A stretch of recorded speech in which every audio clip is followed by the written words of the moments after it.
बिस्मिल्लाहिर्रहमानिर्रहीम अस्सलामुअलैकुम वरहमतुल्लाहि वबरकातुहू। इस वक्त हम स्टडी कर रहे हैं फ़िज़िक्स और सब्जेक्ट हमारे पास जो फ़िज़िक्स है ये क्लास फर्स्ट ईयर का है। न्यू बुक है हमारे पास ये, और इसका जो चैप्टर हमारे पास फ़िज़िक्स एंड मेजरमेंट है, इसका अंदर हम टेक्निक पढ़ रहे थे। देखिए यहाँ पे दिखाता हूँ, मेजरमेंट टेक्निक्स हैं। मेजरमेंट टेक्निक्स में सबसे पहले हमने स्टडी किया एक लेंथ को अच्छी तरह डिटेल के अंदर। उसके बाद अब हम स्टडी कर रहे हैं मास को। ये जो मास होता है वो मेजरमेंट टेक्निक के अंदर किस किस तरीक़ों से मालूम किया जा सकता है। अब किन किन चीज़ों का मास मालूम करेगा वो एक अलग चीज़ है हमारे पास। तो देयर आर सेवरल टेक्निक्स, हमारे पास सेवरल किस्म की टेक्निक होती हैं फॉर मेयरिंग द या मेजरिंग द मास इंक्लूडिंग। कहता है जिसमें मास मालूम करने की बहुत सारी हमारे पास टेक्निक हैं, जिसमें पहली टेक्निक बैलेंस आ रहा है, दूसरा आ रहा है एक्सेलरेशन ड्यू टू ग्रेविटी, तीसरा केमिकल मेथड के जरिए, फिर चौथा आ रहा है एक्सरे डिफ्रैक्शन के जरिए, फिर न्यूक्लियर मैग्नेटिक रिजोनेंस के जरिए। ये बड़ा इंपॉर्टेंट है, इसको हम अच्छी तरह स्टडी करेंगे। और साथ में इलेक्ट्रॉन माइक्रोस्कोपी के जरिए किस किस तरीके से हम मास को मालूम कर सकते हैं। अब जनरली क्या है बैलेंस। बैलेंस तो जनरली आप जानते हैं नॉर्मल डेज के अंदर हम किसी लीवर के ज़रिए कर रहे होते हैं, स्प्रिंग बैलेंस के ज़रिए कर रहे होते हैं, या इलेक्ट्रॉनिक बैलेंस के ज़रिए कर रहे होते हैं। नॉर्मल बाज़ार में हर जगह कहीं पर भी, ज़रूर नहीं बाज़ार वगैरह में भी, कहीं पे भी जो होता है मेजरमेंट की जा रही होती है, ये नॉर्मली बैलेंस के तरीक़ेकार हैं। This is a simple and commonly use method. ये सिंपल और कॉमन मेथड हमारे पास है that measures the mass of an object by comparing it to a non-standard mass। एक स्टैंडर्ड मास होता है हमारे पास, जिसके जरिए हम क्या करते हैं, किसी भी सैंपल की, किसी भी ऑब्जेक्ट का मास को उसके साथ कंपेयर करके हम मालूम कर सकते हैं। बाजार जाएंगे वहाँ भी इस तरह से कर सकते हैं। आप कोई चीज़ लेना होता है, आपको 1 kg लेना होता है, 1.5 kg लेना होता है, 2 kg लेना होता है, उसका एक स्टैंडर्ड मास होता है, वो उससे कैलकुलेट करके आपको वो चीज़ देता है। तो मास का बैलेंस के ज़रिए भी आपको बैलेंस मेथड के ज़रिए भी आप मास मालूम कर सकते हैं किसी ऑब्जेक्ट का। लेकिन उस ऑब्जेक्ट का मास कैसे मालूम होता है, एक स्टैंडर्ड मास के ज़रिए। एक तरफ 1 kg रखा हुआ है, वहाँ पे दूसरे एंड के ऊपर क्या करता है, वो आपका जो सैंपल आप दे रहे हैं, जो चीज़ मांग रहे हैं आप, जिसको कैलकुलेट करना चाह रहे हैं, उसके साथ कंप्यूट करके वो आपको बैलेंस करके वो देता है। बैलेंस का हम इन डिफरेंट टाइप, जो बैलेंसेज हैं हमारे पास, मुख्तलिफ किस्म के बैलेंसेज जो हैं वो मुख्तलिफ टाइप में पाए जाते हैं, इंक्लूडिंग स्प्रिंग बैलेंस है, लीवर बैलेंस है, इलेक्ट्रॉनिक बैलेंस है। ठीक है, इसको 1 बाय 1 चेक करते हैं। देखिए ये हमारे पास सिंपल पुराने ज़माने में इस तरह से होता था, एक जगह पे 1 kg का एक वेट रखा जाता था, दूसरे बीकर में क्या करते थे, अगर हमें लेना है 200 ग्राम लेना है तो 200 ग्राम का, यहाँ पे जो होगा 1 kg नहीं होगा, वहाँ पे फिर 200 ग्राम का वेट होगा। और यहाँ पे जो भी क्वांटिटी अगर फर्ज किया यहाँ पे 200 ग्राम हमें कोई चीज़ लेनी है, तो यहाँ पे जो वेट रखेंगे एक साइड के ऊपर वो 200 ग्राम का रखेंगे, दूसरी साइड पे बीकर में हम उतनी ही क्वांटिटी ऐड करते रहेंगे, अपना ऑब्जेक्ट डालते रहेंगे इसके अंदर। जब वो बैलेंस हो जाएगा तो इसका मतलब दोनों बैलेंस, यानी ये जो हमने जो लिया है वो कंपेयर किया हमने एक दूसरे मास के साथ। ठीक है, ये तरीका कार है। ये स्प्रिंग वाला हमारे पास आ गया। स्प्रिंग के जरिए क्या करते हैं, हम हैंग करके मालूम कर लेते हैं कितना मास है उसका। ये भी और ये मुख्तलिफ, ही देखिए यहाँ पे मुख्तलिफ किस्म के उसकी टाइप्स दिखा रहे हैं हमें। तीसरा कहता है हमारे पास ये इलेक्ट्रॉनिक आ गया। आजकल हम कोई भी चीज़ लेने जाते हैं बाजार के अंदर कहीं पर भी, वो इसी तरह से बैलेंस, देखें लिखा हुआ बैलेंस, बैलेंस करके इसके अंदर एक वेट होगा जिसको इलेक्ट्रॉनिकली वो क्या करेगा, जो यहाँ वजन आएगा उसको उसके साथ कंप्यूट करके बताएगा कि ये जो है ये कितना मास है। ये देखिए मुख्तलिफ तरीके आ रहे हैं। ये देखें, जो गोल्ड लेने जाते हैं तो वहाँ पे बड़ा, यानी कि एयर ना हो उसके अंदर, फिर उसके अंदर यानी कि बहुत ही छोटा अमाउंट हो, यानी बहुत छोटी क्वांटिटी में होता है, उसको एयर से बचा के हम वहाँ पे भी बैलेंस इस्तेमाल करते हैं। ये मुख्तलिफ एग्जांपल्स हैं आपके पास, जो जैसे गोल्ड सोना लेने जाएंगे आप, तो वो इस तरह के उसमें आपको डिवाइस के अंदर गोल्ड को मेजरमेंट करके देगा आपको। तो ये तमाम के तमाम जो हैं उसके वो ये आते हैं बैलेंस में आ जाते हैं, बैलेंस की टाइप में आ जाते हैं। ठीक है जी, इसके बाद हमारे पास आता है यहाँ पे, एक मिनट रुकिएगा ज़रा। ठीक है, अब इसके बाद कहता है acceleration due to gravity method. अब एक्सेलरेशन के ज़रिए हम, या एक्सेलरेशन किसका, ग्रेविटी मेथड के ज़रिए भी हम मास मालूम करते हैं। जब भी कोई चीज़ ज़मीन से हैंग हो जाए, अप हो जाए, लेफ्ट कर दे अर्थ के सरफेस को, तो ज़्यादा तो अंडर ग्रेविटी आ जाता है। जैसे आजकल इंडिया ने एक वो छोड़ा है, अपना रॉकेट भेजा है चांद के ऊपर, जैसे ही उसने लेफ्ट किया तो फ़ौरन अंडर ग्रेविटी आ गया, और जब अपने सर्किल से बाहर निकल रहा था तो सीधा एकदम से नहीं निकल गया, वो एक सर्कुलर ऑर्बिटल फॉर्म लेके आहिस्ता आहिस्ता दूर होता रहा अर्थ से। ठीक है, तो कहता है कि एक्सेलरेशन ड्यू टू ग्रेविटी, जब भी कोई चीज़ ज़मीन को लेफ्ट कर देगी उसमें ग्रेविटी ऐड करेगी और उसमें एक्सेलरेशन पैदा होगा। तो इस मेथड के ज़रिए हम क्या करेंगे, यानी कैलकुलेशन के ज़रिए हम मालूम कर सकते हैं मास को, जब भी कोई चीज़, ये तो वो हैं जो किसी बैलेंस के ज़रिए मास मालूम किया ऑब्जेक्ट का, स्टैंडर्ड आजकल यही चल रहा है। ठीक है, एक्सेलरेशन ग्रेविटी में क्या होता है, in this method the mass of an object is calculated by the measuring the gravitational force acting on it.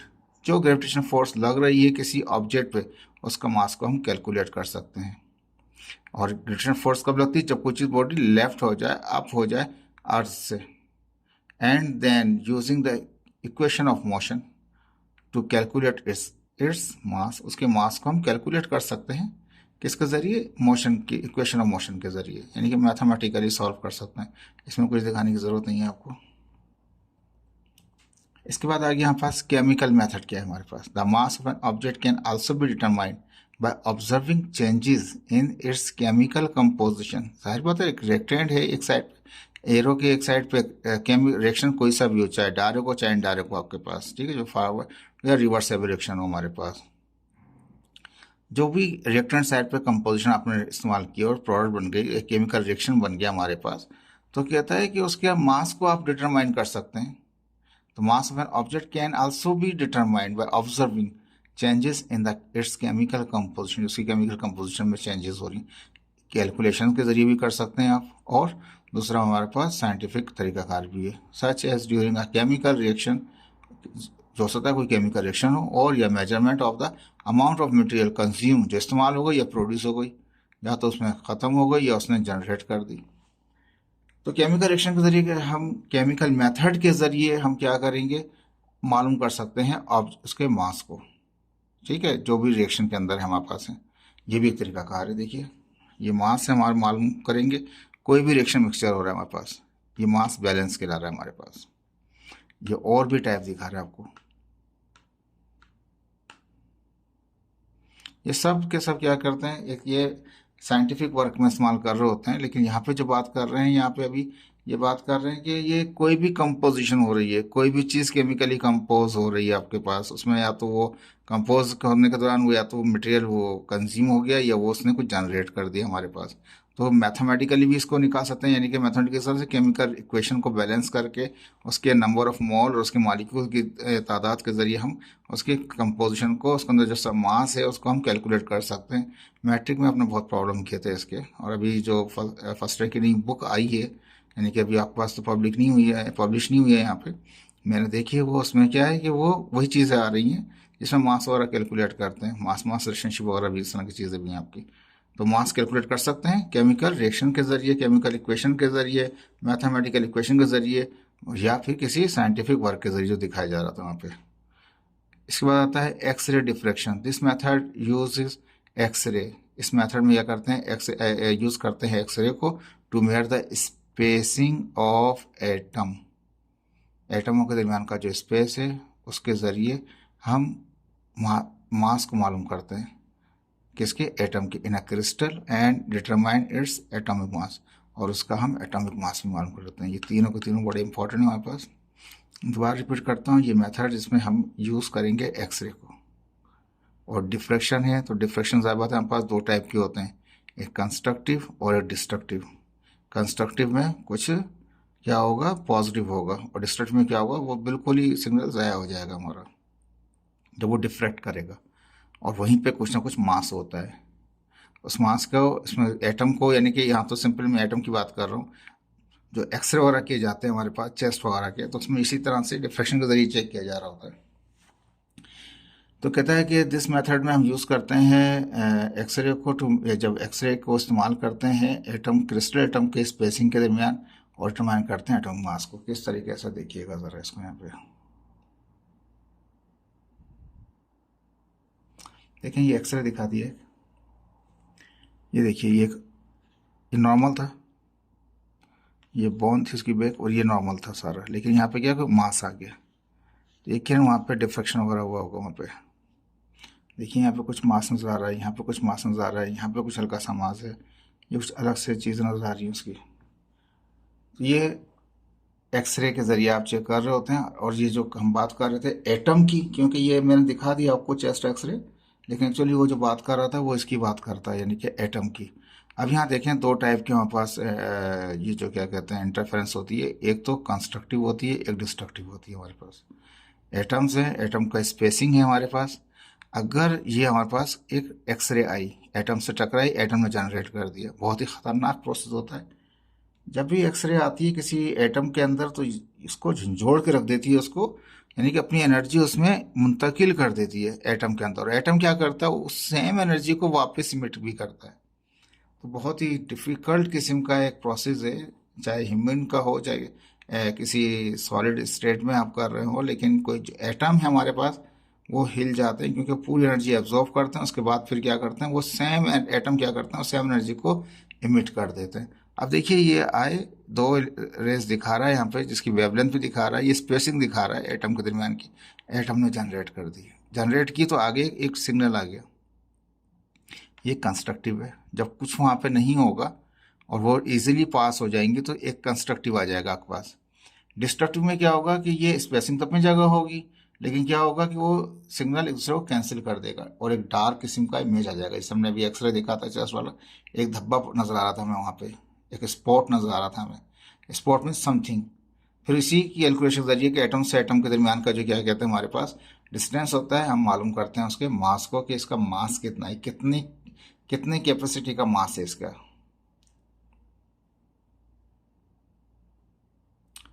ठीक है, ये भी देख लीजिए, ये भी एटम की स्पेसिंग है। मैंने कहा था ना वाकई हिट करता है। और ये देखें इलेक्ट्रॉन जब जो हिट हुए हैं, ये इलेक्ट्रॉन हिट हुआ है, ये सॉरी इलेक्ट्रॉन का एटम भी हिट हुआ है, ये एटम हिट हुआ है, और ये क्या हुआ, इन्होंने जनरेट कर दिया। कंस्ट्रक्टिव डिस्ट्रक्टिव वो एक अलग चीज़ है हमारे पास। देखिए सारे ये मुख्तलिफ तरीके कार दिखा रहा है एक्सरेज के। फिलहाल अभी मेरे पास टॉपिक एक्सरे नहीं है, लेकिन मैं फिर भी आपको ये दिखा रहा हूँ ये किस तरीके से चीज़ें हैं।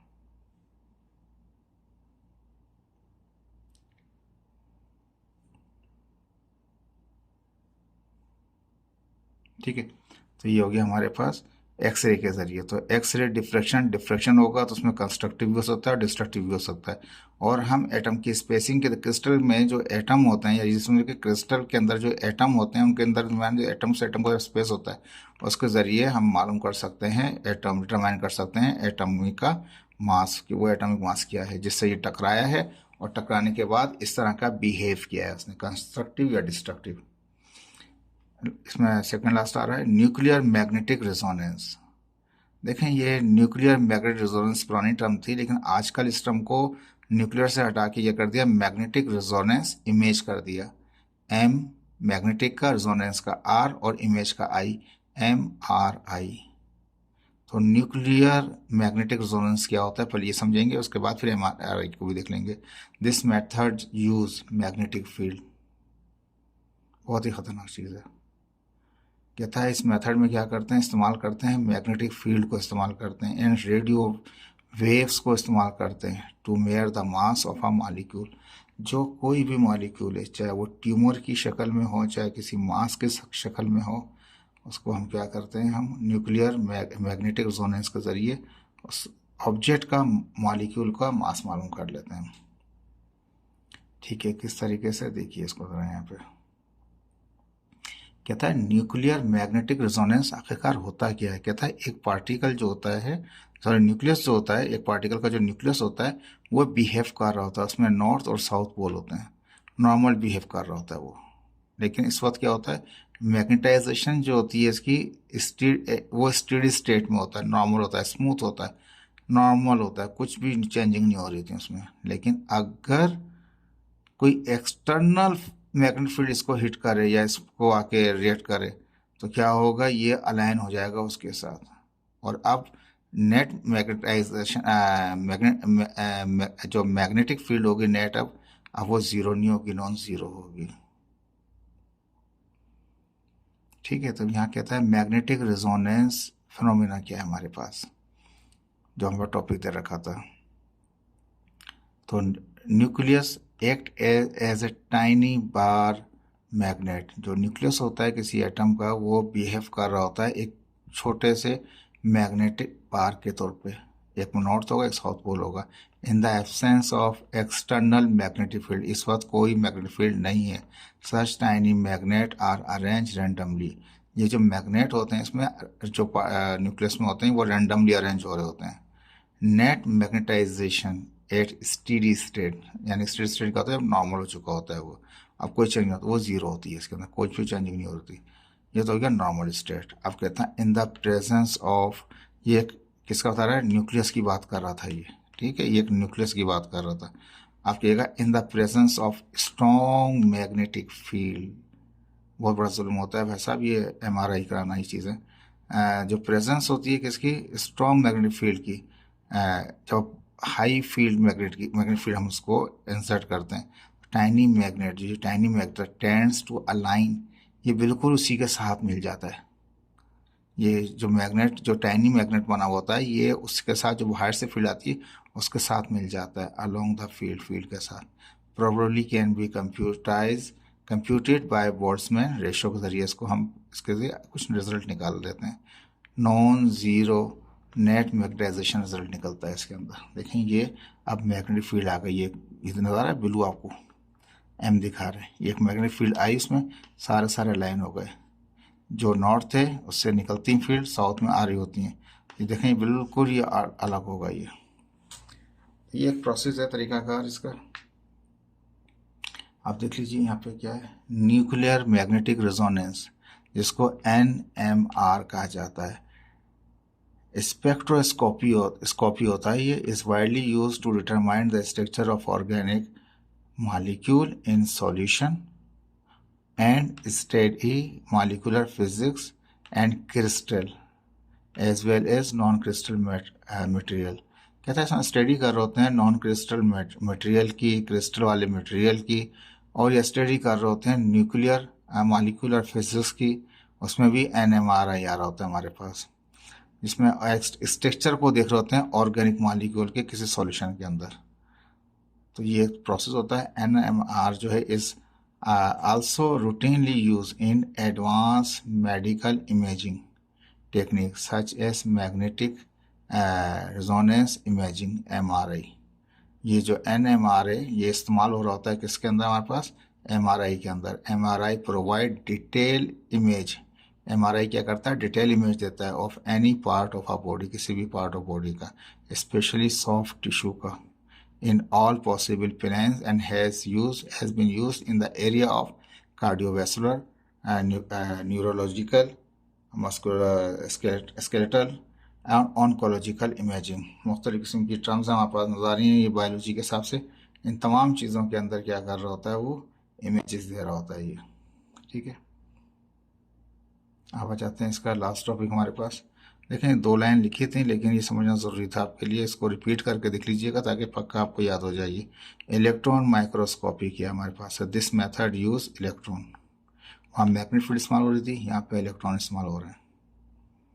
टू जनरेट एन इमेज, वहाँ भी इमेज निकाल रहे थे, यहाँ भी इमेज ले रहे हैं, ऑफ अ सैम्पल, किसी भी सैम्पल का इमेज लेते हैं, एंड डिटरमाइन इट्स मास, उसका मास भी मालूम करते हैं, based on the intensity of the electron, किसकी वजह से मालूम करते हैं, किस बेस पे कि इलेक्ट्रॉन की कितनी इंटेंसिटी है, that are scattered by the sample, sample से टकराने के बाद वो कितनी इलेक्ट्रॉन स्कैटर्ड हुए हैं मालूम करते हैं उसका ऑब्जेक्ट का मास। देख लीजिए ये भी,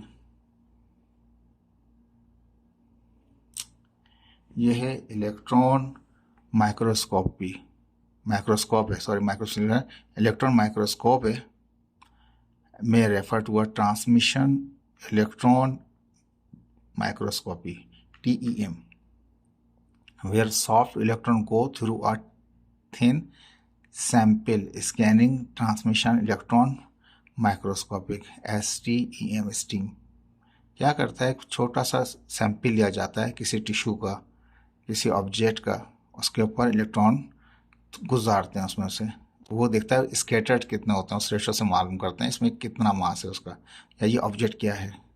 is similar to TEM with a scanned electron probe, scanning electron microscope SEM भी कहते हैं, इज सिमिलर STM की तरह ही होता है, ठीक है। यहाँ पे शेप दिखा रहा है आपकी,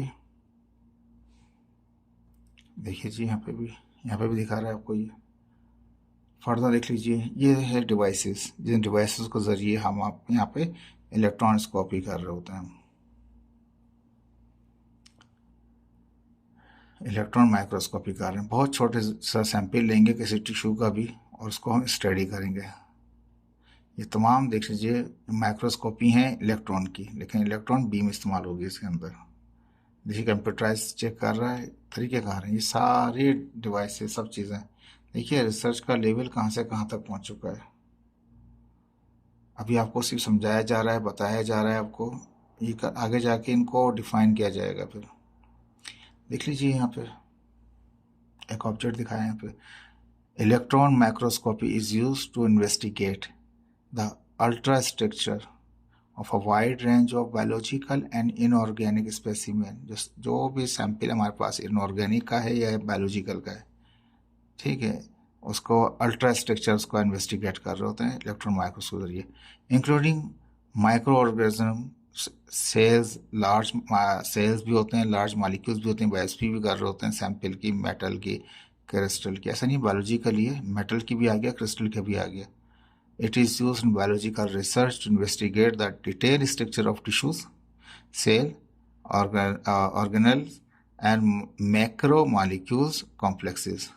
Electron microscope produce high-resolution image that standard light microscope, allowing examination for subcellular structure and compartment within a cell. लेकिन सेल का, इनका तमाम चीज़ों के स्ट्रक्चर को, उनके मास को मालूम कर रहे होते हैं, तो ये इलेक्ट्रॉन माइक्रोस्कोपी कहलाता है हमारे पास। ठीक है, तो स्कैटर्ड होंगे इलेक्ट्रॉन, उसके ज़रिए जो मास मालूम करेंगे उसको कहलाता है इलेक्ट्रॉन माइक्रोस्कोपी। मैग्नेटिक फील्ड के ज़रिए क्या करता है, उसको जो रिजल्ट आता है, इमेजिंग आता है, उसको हम न्यूक्लियर मैग्नेटिक रेजोनेंस कहते हैं पास।